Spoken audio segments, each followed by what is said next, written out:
I was 5 years old when I arrived in Canada. I remember the first day landing at the airport and then we took the subway home, and I didn't know what the houses were like in Canada. And so when I was in the subway, I remember seeing a blue light at the end of the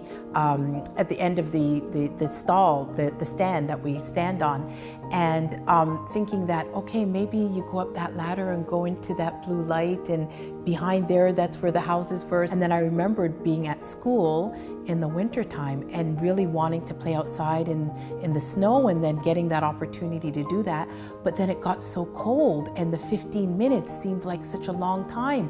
And I so desperately wanted to go back in because I thought, I just want to play a little bit and go in. And there was no way to get back in because it was recess time. So I had to get acclimatized to that. At 5 years old, I had such a totally different concept of what Canada was and what my life would be like, and everything was just unfolding. My neighborhood growing up was a very diverse neighborhood where people came from all over the world, and primarily I would say it was a Greek neighborhood, and it still is. It was the East York area around the Danforth, and despite us coming from various parts of the world, we all enjoyed each other's culture, and we celebrated each other's food, each other's music and occasions, and we didn't really have different months to mark our celebrations, but we just did this on a daily basis, and that's just what it meant to be Canadian and growing up in Canada.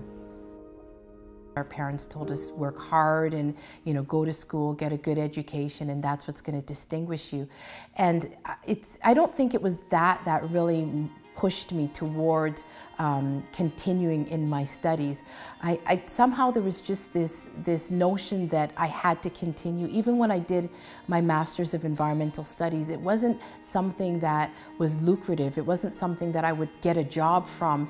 It was just something that I just knew I had to do because somehow I knew that those skills would be applied at a certain point in time, and not only for my benefit, but just for the betterment of society.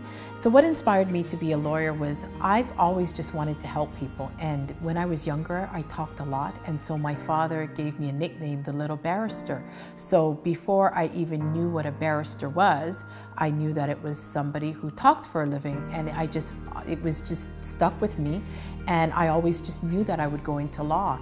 And then once I found out what the profession was about, I knew that there was a real profound ability to affect change and to impact on the lives of people. And so it was something that I was very desirous of doing.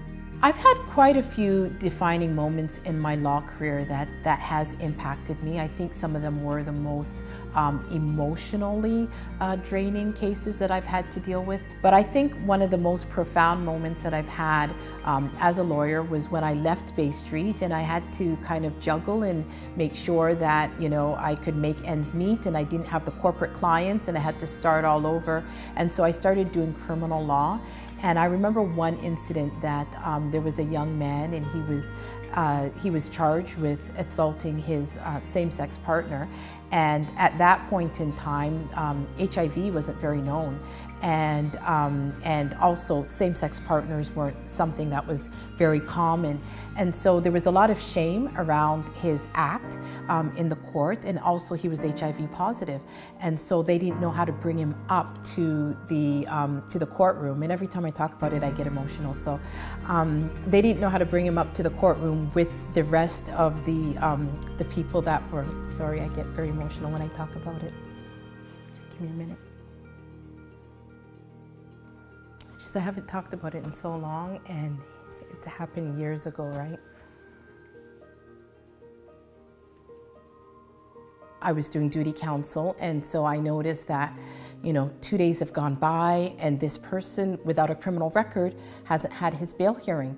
And so I had a day off, and then I went back, and I think this was maybe the 4th or the 5th day, and I noticed he was still not brought up for a bail hearing. So I went down and I said, "What's happening? You're not being brought up for a bail hearing." So then I spoke to the guards and I said, "What's going on? Why isn't this person without a criminal record brought up for a bail hearing? It's been more than 24 hours. The law states that everybody is obligated, even if you're a murderer, you are obligated to be brought before the court within 24 hours for your bail hearing. So then they said, oh, we don't know, we haven't had time because we can't bring him in with population. And so that really, really upset me. And so I went in the court, and I remember just like really, really getting very angry, which I don't do very often in professional settings. But I was very, very upset.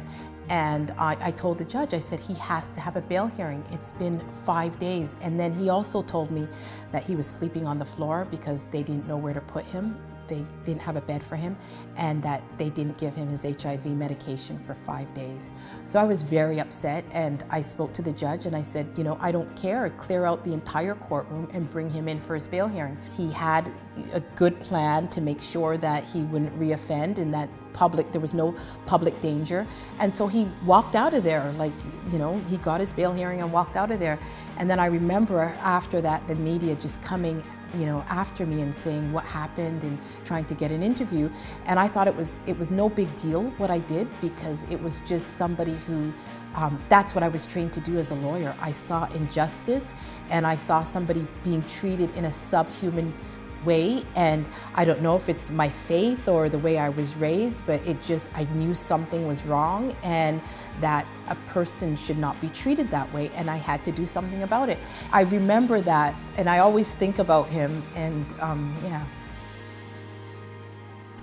Well, my dream for Canada is to see a really united country, to see us overcome our differences, to see us build a nation that's based on love and compassion, and be a prosperous nation, to recognize our natural endowments, to be able to develop our natural resources and to build our country and be self-reliant, and also to be a beacon of hope and opportunity for countries around the world. I know that when my parents immigrated here, they came here because of the democracy. They came here because of the Canadian dream. They came here because of the fundamental freedoms, freedom of religion, freedom of expression, freedom of association, freedom of belief, and also the freedom to earn a living and to make a good living and to build a future for their children. And so I feel that these freedoms are being eroded in many ways. And so I'm very, very concerned. And I think that my vision for Canada would just to see a restoration of our democracy, these fundamental freedoms, and for us to be self-sufficient and to be a beacon of hope and opportunity for all around the world again. My message for Canadians would be to be united, always look for the good, and that we can build this country based on honor. We have to restore honor. We have to demonstrate that we have certain values that we respect, and we do that by the way we vote. We do that by helping our neighbor. We do that by building this country and making sure that there's opportunities for future generations. And I think that it's just very important to know that we are at a crossroads and we can determine our future, and that future could be one that's based on love, honor, and mutual respect.